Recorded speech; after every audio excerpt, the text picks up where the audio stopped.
নমস্কার বন্ধুরা, কেমন আছো সবাই? আশা করি সবাই ভালো আছো, আমিও ভালো আছি। আজকে হলো শনিবার, সন্ধে 7:30 মতো বাজে। এটা আমার বোনপো বড়দির ছেলে। তোমরা একে আগেও দেখেছো, আমাদের সাথে কুম্ভে গেছিল। তো আজকে এসেছে, ওর খেলা আছে এখানে ডুমুরজলা স্টেডিয়ামে। আজকে খেলা ছিল, আবার কালকেও আছে। আজকে খেলা নিজে করেনি, খেলিয়েছে আর কি, অ্যাসিস্ট্যান্ট হিসাবে কাজ করেছে, আর কালকে নিজের খেলা আছে।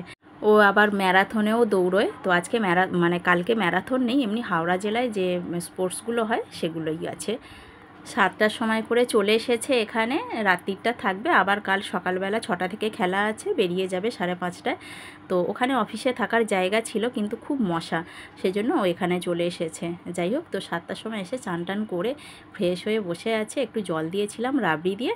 এখন আমার রান্না হতে দেরি আছে, তাই একটু আম কেটে দিয়েছি। ওকে বললাম খা, রান্না হলে তারপরে খেতে দেবো, একটু দেরি আছে। কিন্তু আমটা ভীষণ পরিমাণে টক, তো সেটাই ও বলছে খাবো না, নিয়ে যাও। ভালোই টক আছে।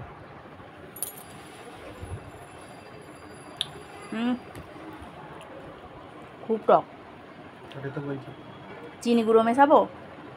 দিয়েছিলাম খাবি না? না। ও এক টুকরো খেয়েছে, আমি এক টুকরো খেয়েছি। বললাম চিনি গুঁড়ো মিশিয়ে দেবো, বললো না, খাওয়া যাবে না, প্রচুর টক।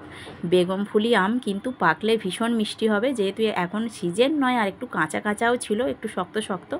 তো ভাবলাম রান্না হতে দেরি আছে, কি আর করব, কেটে দিয়েছিলাম। যাকে ফ্রিজে থাক, কালকে যাই হোক কিছু একটা করা যাবে। রেখে দিলাম ফ্রিজে। আর এখানে দুধ গরম হয়ে গেছে, দই বসাবো। আর এদিকে মাংস হবে, আলু ভাজাটা হয়েই এসেছে, আঁচ কমিয়ে দিয়ে অনেকক্ষণ থেকেই ভাজছিলাম। আর এদিকে একটু চিকেন করবো এই আলু ভাজাটা দিয়ে। তো চিকেনটা নয়, একটু তুলে রেখেছি, কেন বলো তো, একটু কোয়া কোয়া মতো লাগছিল, তো তাই কোয়া কোয়া একটু তুলে রেখেছি। আর একটা চিকেনের পেঁয়াজ টমেটো এসবগুলো কেটে রেখেছি এখানে। এদিকে অল্প একটু রুটি করেছি, এই দেখো এখানে আটার রুটি হয়েছে। আর পরোটা করব ময়দার, ঘি দিয়ে। তো এটা দুজনের রুটি আছে এখানে, ও রুটিটা হয়ে গেছে।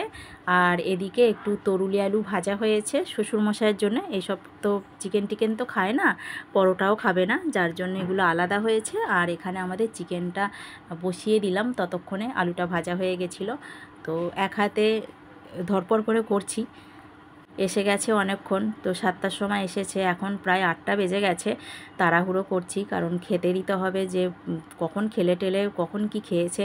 ওখানে লাঞ্চ দিয়েছিল দুপুরে, তবুও খেলে টেলে তো খিদে তো পেয়েই যাবে, তাই না? তাই জন্য তাড়াহুড়ো করছি, সবই সব দিয়ে কষিয়ে বসিয়ে দিলাম। আর ময়দাটাও এবারে মাখতে হবে। ময়দা বের করে নিয়েছি, নুন টুন তেল টেল দিয়ে ময়াম দিয়ে দিয়েছি, দিয়েছি। এবার মাখতে হবে। ওদিকে মাংসটা কষা হচ্ছে, চাপা দিয়ে দিয়েছি আঁচ কমিয়ে। আর এদিকে ততক্ষণে একটু ময়দাটা মেখে নেব। ময়দা মাখা হয়ে গেছে, চাপা দিয়ে রেখে দিয়েছি। আর আঁচ কমিয়ে দিয়েছিলাম একটুখানি, মানে শুকিয়ে শুকিয়ে মতো গেছে। আর আজকে কষা কষাই করব।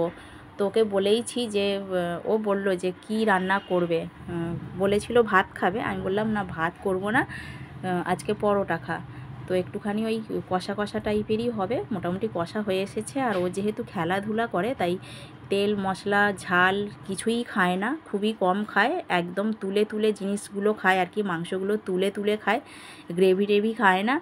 তো একদমই কষা কষা শুকনো শুকনো মতো করব। কষা হয়ে গেছে মোটামুটি, অল্প একটু জল দিয়েছি, এবারে ঢেকে রেখে দেব। এদিকে আলুটা মোটামুটি তো সিদ্ধ হয়েই আছে ভাজাতে, অল্প একটু সিদ্ধ হবে, হলেই হয়ে যাবে। ততক্ষণে ওদিকে আমি ময়দার লেচিটা কেটে ফেলি। এখানে একটা বড় কড়াই বসিয়ে দিয়েছি। আমি আগের কড়াইটা বাতিল করেছি, তোমাদের বলছি, পাতলা একটা কড়া ছিল, সেটা বাতিল করে দিয়েছি। বড় একটা ভারী কড়া বসিয়ে দিয়েছি। আর কি বলো তো, পরোটা লুচি করতে গেলে না, আমি দেখেছি গায়ে রাখলেই না ওগুলো গাগুলো কালো হয়ে যেত, যার জন্য আমি ওটাকে বাতিল করে দিয়েছি। খুবই পাতলা হয়ে গেছিলো, ফুটোও হয়ে গেছিলো। আর পরোটাগুলো একটা একটা করে ভেজে নিচ্ছি। আজকে আমি 3 কোনা করে পরোটা করছি, কারণ হচ্ছে নিজেরা খেলে গোল করে ছেড়ে দিই, কাউকে দিলে ওই 3 কোনাই বেলি, না হলে বলে পরোটা মানে পরোটা 3 কোনাই হয়। নিজেদের মধ্যে তাড়াতাড়ি করে ফেলি, আমরা যদি 3 জন খাই। তো যেহেতু দেবো, সেজন্য 3 কোনা করেই করেছি।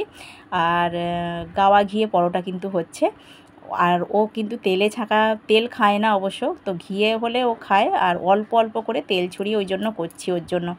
তো বেশি করেও একদম ঘি দিইনি, সামান্য একটু করে দিচ্ছি আর উল্টে পাল্টে নেড়ে চেড়ে পরোটাগুলোকে ভাজছি। একদমই ও তেল মশলা কোনো কিছুই ঝাল টাল কিছুই খায় না।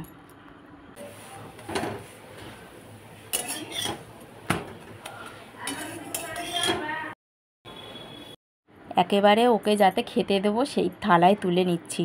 4টেই খাবে বলেছে, 4টে আমাকে দেবে, এর বেশি দেবে না। আর ও গুনে গুনে হিসাব করে মেপে খায়। তো ও একদম নিজেরটা ভালো বোঝে, নিজের খাওয়াটা আর কি ভালো বোঝে, কিভাবে খেলে শরীর ঠিক থাকবে সেইটা বোঝে। তাই 4টেই পরোটা দিয়েছি, বেশি দিইনি।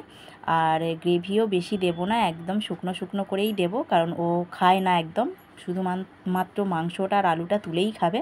যতটুকু গায়ে লেগে আছে ওটাও আবার এই প্লেটেই পড়ে থাকবে। তো ওর খাবারটা তুলে দিয়েছি, এবার ওকে আমি দিয়ে আসি। অনেকক্ষণ হয়ে গেছে, 8:30 বেজে গেছে ঘড়ির কাঁটায়। বিছানাতেই দিয়ে দিলাম ওপরে, মানে ওপর ঘরে আর কি, বিছানাতে আছে। ও বললো নিচে বসবো, আমি বললাম না নিচে বসতে হবে না, বিছানাতে একটা জায়গা পেতে দিচ্ছি কাপড়। তো একটা কাপড় পেতে দিলাম, ওর ওপরেই খাবারটা দিয়ে দিয়েছি। ও খাক। আমার নিচে এখনও অনেক কাজ বাকি আছে, বাসনপত্র মাজার আছে, আরও পরোটা বাকি আছে, আমি খাবো, মেয়ে খাবে, তো সেগুলোও করতে হবে। তো ওকে খেতে দিয়ে দিলাম, ও এদিকে খাক, আমি নিচে যাই, রান্না বান্না এখনও বাকি আছে, সেগুলো গিয়ে করে নিই।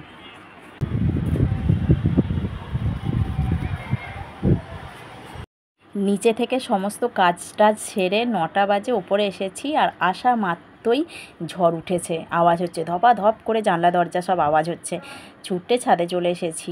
আকাশটার রং দেখেছো, একেবারে কালো করে এসেছে, আর বিদ্যুৎ চমকাচ্ছে দূরে, বোঝাই যাচ্ছে অল্প অল্প করে দূরে কোথাও হচ্ছে। তবে এখানে ঝড়টাই হচ্ছে, এখনও পর্যন্ত বৃষ্টি হয়নি, একদম হালকা 1 ফোঁটা 2 ফোঁটা পড়তে শুরু করেছে। তবে যে হারে মনে হচ্ছে হতে পারে আর কি। কিন্তু বীভৎস গরম, এই 3-4 দিন এক নাগাড়ে এত বীভৎস গরম, টেকা যাচ্ছে না, গা হাত জ্বালা জ্বালা করছে রীতিমতো। তো গায়ে ঘামাচি তো বেরিয়েই গেছে, আর অসহ্য পরিমাণ জ্বালা জ্বালা করছে। ঘামাচি হলে যে কী কষ্ট হয়, যাদের হয় তারাই জানে। আমার হয়েছে, 2-1টা বেরিয়েছে, তাতেই আমাকে বুঝিয়ে দিচ্ছে যে কি জ্বালা। তবে ঠান্ডা ঠান্ডা হাওয়া দিচ্ছে, ভালো লাগছে এই ওয়েদারটা। আজকে রাতের ঘুমটা ভালো হবে বলে মনে হচ্ছে। এমনিতে তো শুনছি যে হবে 3 দিন ধরে একটু ওয়েদার মানে ঝড় বৃষ্টি হবে, দেখা যাক হয় কি না। এত গরম টেকা যাচ্ছে না, একটু হলে তো ভালোই হয়। আর রাতের বেলায় বৃষ্টি হলে তো কোনো অসুবিধা নেই, মানুষের কাজকর্মে যেতে কোনো অসুবিধা হবে না। সারা রাত্রি পারে যত খুশি বৃষ্টি হোক, তো হবে বলে মনে হচ্ছে, যা চমকাচ্ছে দেখতেই পাচ্ছ তোমরা। আমরা তো একটু ঝড় উঠলেই ছাদে চলে আসি, ঝড় হোক বৃষ্টি হোক যাই হোক, অন্তত এই গরমকালে ভীষণ ভালো লাগে জানো তো। বিকেলের দিকে বা সন্ধ্যের দিকে, রাত্রির দিকে, যখনই হোক ঝড় বৃষ্টি, ছুটে ছাদে চলে আসি, ভালো লাগে দেখতে। তো কারা কারা তোমরা আমাদের মতো ছাদে চলে আসো বা বাইরে বেরিয়ে পড়ো ঝড় দেখতে, তোমরা কিন্তু কমেন্ট করে জানাবে। তাহলে চলো আজকের মতো ভিডিওটা এখানেই শেষ করে দিই। কেমন লাগলো তোমাদের আজকের ভিডিওটা তোমরা কিন্তু অবশ্যই কমেন্ট করে জানাবে।